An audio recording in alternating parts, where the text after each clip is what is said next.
तुलनात्मक लोक प्रशासन के अध्ययन के दृष्टिकोणों के अंतर्गत मैंने अभी तक आपको परंपरागत दृष्टिकोण के विभिन्न दृष्टिकोणों का विवेचन गत व्याख्यानों में किया।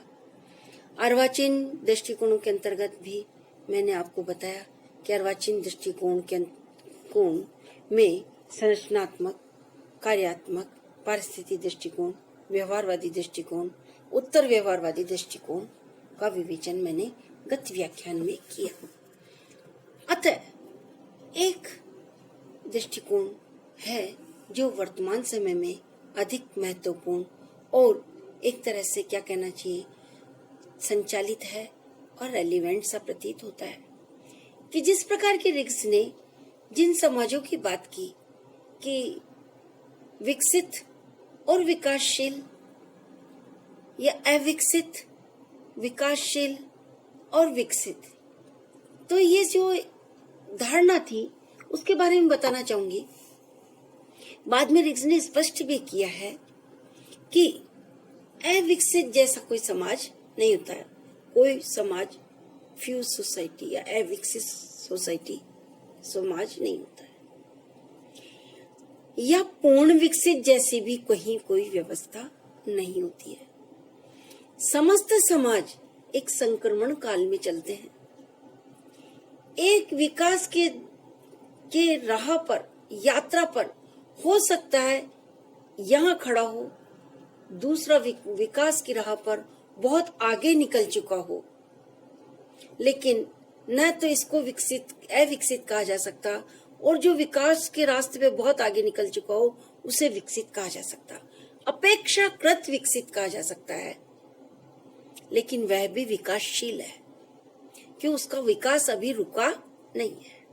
विकास एक निरंतर चलने वाली प्रक्रिया है, ये अंतहीन है।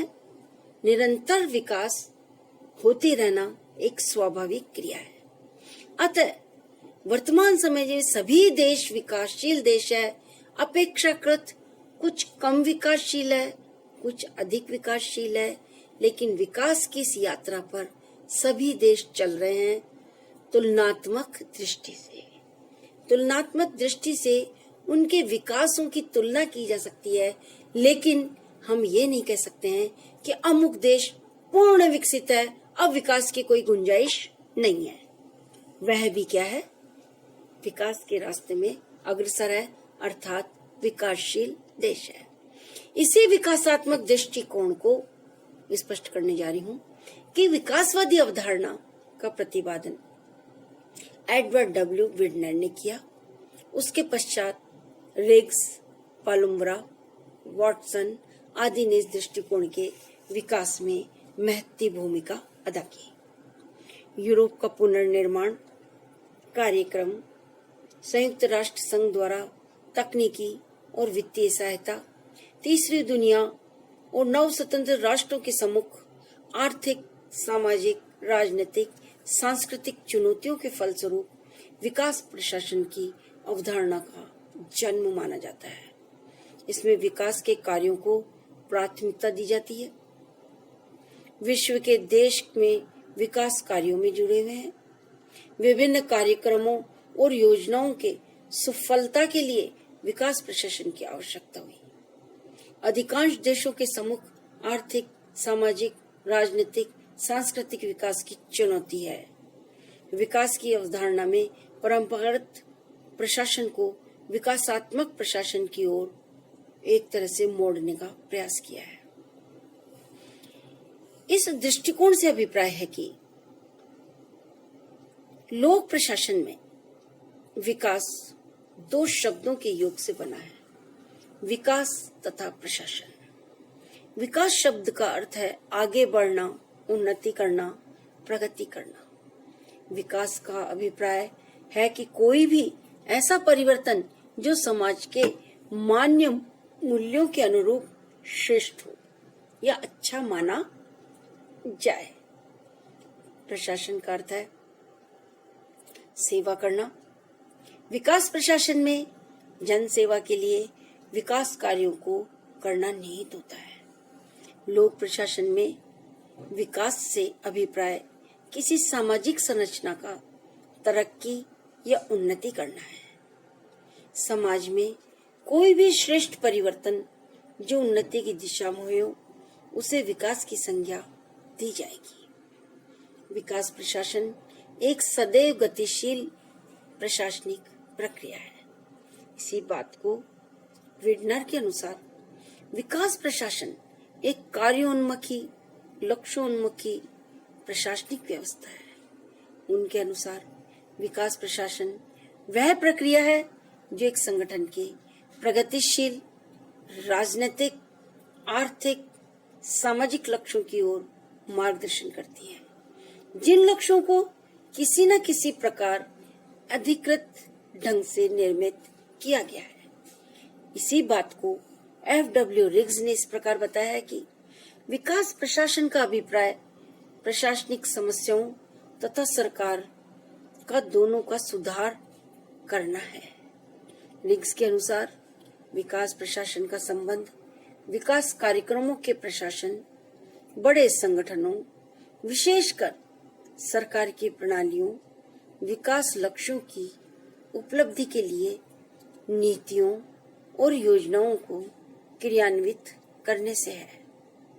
इस प्रकार विकासात्मक जो दृष्टिकोण है, यह संगठन में, प्रशासन में विकास की ओर एक इंगित करता है, अर्थात विकास योजनाओं को क्रियान्वित करने पर बल देता है।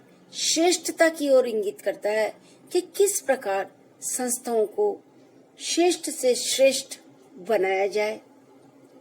प्रशासन जो कि सेवा करना उसका मुख्य लक्ष्य है, तो जनता का हित, जनता को किस प्रकार श्रेष्ठतम लक्ष्य, श्रेष्ठतम सेवाएं दी जाए। विभिन्न परिवेशों के आधार पर विकास प्रशासन में इस प्रकार के तत्व पाए जाते हैं। पहला, विकास प्रशासन निरंतर आगे बढ़ने की एक गतिशील प्रक्रिया है। पूर्व निर्धारित लक्ष्यों की प्राप्ति के लिए यह एक संयुक्त प्रयास है। यह तीसरी दुनिया की विभिन्न समस्याओं के समाधान करने का महत्वपूर्ण साधन है। यह दलित और पिछड़े समाज में परिवर्तन, आधुनिकीकरण और विकास के लिए एक प्रशासन तंत्र है। इस प्रकार इस दृष्टिकोण विकासात्मक दृष्टिकोण की मूल बिंदुओं को हम या मूल विशेषताओं को कुछ बिंदुओं से स्पष्ट कर सकते हैं। परिवर्तनोन्मुख प्रशासन, विकासात्मक दृष्टिकोण समाज में आर्थिक, सामाजिक, सांस्कृतिक, राजनीतिक परिवर्तन लाना होता है। इसका यही गुण है कि परंपरागत प्रशासन से भिन्न बनाता है। समाज में मान्य मूल्यों के अनुरूप परिवर्तन के प्रयासों के साथ साथ लोक प्रशासन स्वयं को भी इस प्रकार से ढालता चलता है ताकि बदली हुई परिस्थितियों में उसकी निरंतर उपयोगिता बनी रहे। परिवर्तनशीलता विकास प्रशासन की बहुमूल्य पूंजी है। दूसरी विशेषता है विकासात्मक प्रवृत्ति या प्रकृति। विकास प्रशासन का मुख्य उद्देश्य समाज के दलित और पिछड़े वर्ग का आर्थिक, सामाजिक, राजनीतिक, सांस्कृतिक उत्थान करना है। यह प्रशासन नवीन सुधारों, अभिनवकरणों पर निर्भर करता है। इसकी प्रवृत्ति विकासात्मक है। तीसरी इसकी विशेषता है प्रजातांत्रिक स्वरूप। विकास प्रशासन का मुख्य गुण इसका प्रजातांत्रिक स्वरूप है। यह जन आकांक्षाओं की पूर्ति के लिए प्रयत्न करता है। इसमें उत्तरदायित्व की भावना रहती है। इसमें मानव अधिकारों और मूल्यों के प्रति सम्मान होता है। इसमें सामाजिक परिवर्तन के लिए डर, भय, आतंक का सहारा न लेकर प्रेरणा, शिक्षा, प्रोत्साहन और प्रसार तकनीकों का विकास किया जाता है। इसी तरह से अन्य इसकी जो विशेषता है परिणाम उन्मुख है। इस प्रशासन में या ये विकासात्मक दृष्टिकोण में कार्य योजना बनाकर एक निश्चित सीमा में लक्ष्य प्राप्ति के लिए प्रयत्न किए जाते हैं। समय सीमा में निर्धारित लक्ष्य प्राप्त न होने पर प्रशासन की असफलता को मान लिया जाता है। इसे निश्चित समय में आवश्यक परिवर्तन लाना होता है। इस प्रकार क्रियान्वयन का सीधा संबंध उत्पादक से हो जाता है।